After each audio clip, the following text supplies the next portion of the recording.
Donc, en fait, je me suis creusé la tête sur des retours d'expérience qui pouvaient être intéressants en termes de façon de gérer des projets et puis surtout d'avoir l'esprit ouvert et de faire les choses un petit peu différemment pour le mieux. Et il y en a une qui m'est venue en tête que je donne assez souvent, c'est l'exemple de la société Zappos qui vend des chaussures en ligne, qui est un leader depuis très longtemps sur le net. Euh, Aux États-Unis, c'est vraiment la référence pour dès lors qu'on a des chaussures à s'acheter. En fait, il y a un truc qui est assez drôle avec Zappos, c'est la façon dont ils ont commencé. On dit souvent qu'il faut commencer léger, etc., quand on est dans les exemples de lean, d'agilité. On donne toujours ce conseil-là, et puis les gens ne savent jamais trop à quel point on peut commencer léger. Et Zappos, c'est l'exemple génial pour ça, parce que ils ont testé en fait le marché de vente des chaussures en ligne à l'époque où c'était quasiment l'inconnu total de savoir si on pouvait vendre des chaussures en ligne. Pas techniquement, mais est-ce que les gens auraient été prêts à acheter ça?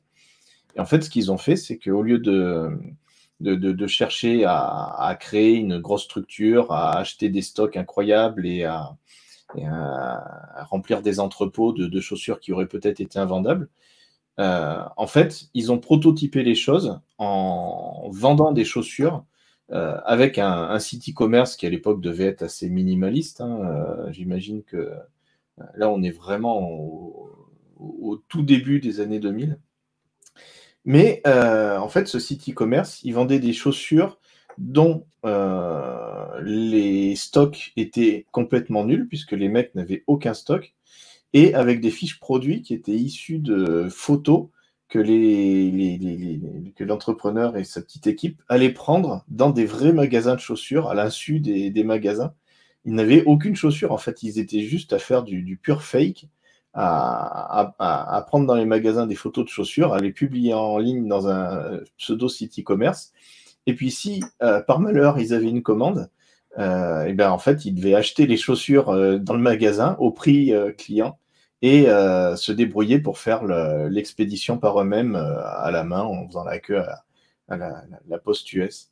Et le gros intérêt de ce truc-là, la grande leçon, c'est que, on a besoin de rien pour démarrer ou quasiment de rien. Et on peut expérimenter et valider un modèle, on peut valider une hypothèse avec des bouts de chandelle. Alors bien évidemment ils en ont sans doute beaucoup bavé en faisant ça. Et bien évidemment qu'ils n'étaient pas rentables, parce qu'ils vendaient à perte en fait. Ils vendaient au moins un prix coûtant qui était le prix public du magasin. Mais ça leur a donné une chance énorme, c'est que ils avaient des éléments très concrets pour dire, bah ouais, la vente de chaussures, ça marche sur Internet, on arrive à le faire, vous voyez, on arrive à vendre ça, ça, ça. On fait pas un rond avec, mais les investisseurs qu'ils ont rencontrés avec riches de cette expérience-là, eux, les investisseurs s'en fichaient complètement du chiffre d'affaires qu'ils faisaient à court terme. En revanche, la preuve de la réalité du marché était quelque chose qui leur a permis ensuite de lever beaucoup de fonds et de devenir les bases de la société qu'on connaît aujourd'hui. Et après, bien sûr, ils sont devenus des vrais marchands de chaussures avec des vrais stocks et un vrai entrepôt et une vraie logistique. Mais ils ont commencé comme ça. Ce qui est intéressant dans cette anecdote, c'est qu'on est vraiment sur un test marché où, bah, effectivement, comme tu dis, on est sur un business où on n'est pas sûr que les gens soient prêts à cet usage-là.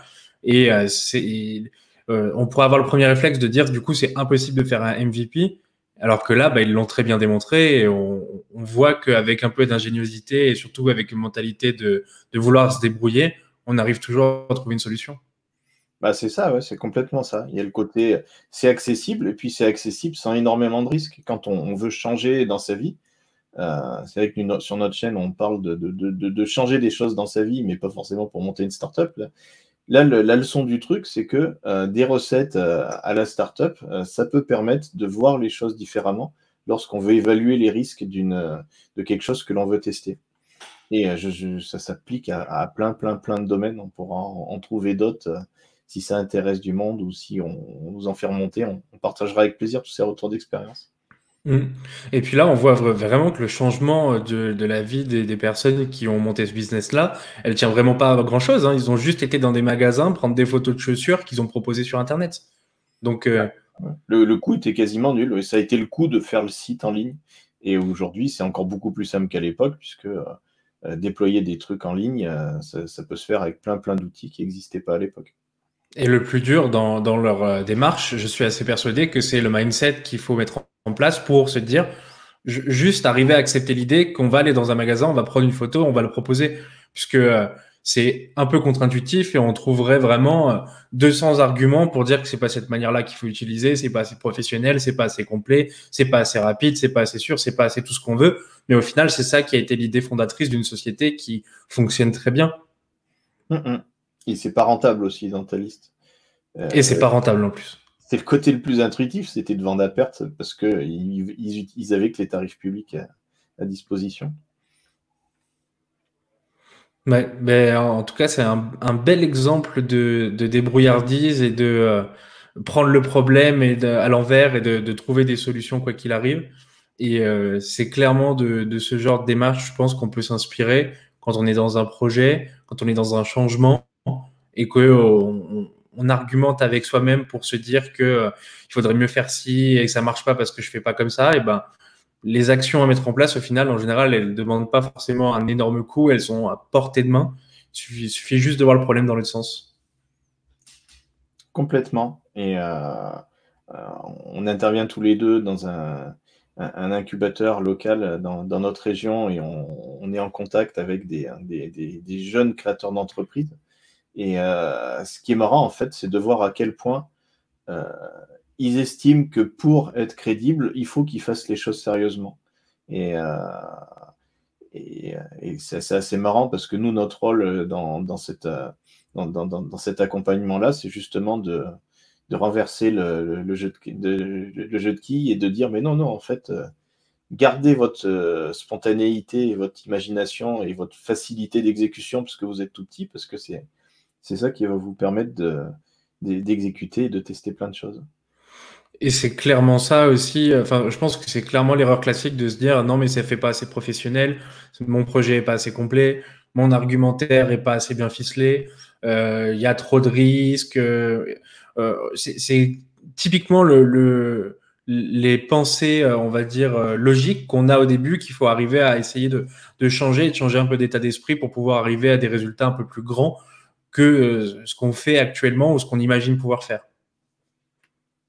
Complètement. Et ça se voit tous les jours. Et on a tous besoin de se remémorer ça. Même nous qui connaissons ça par cœur, à chaque fois, on a besoin de se le redire.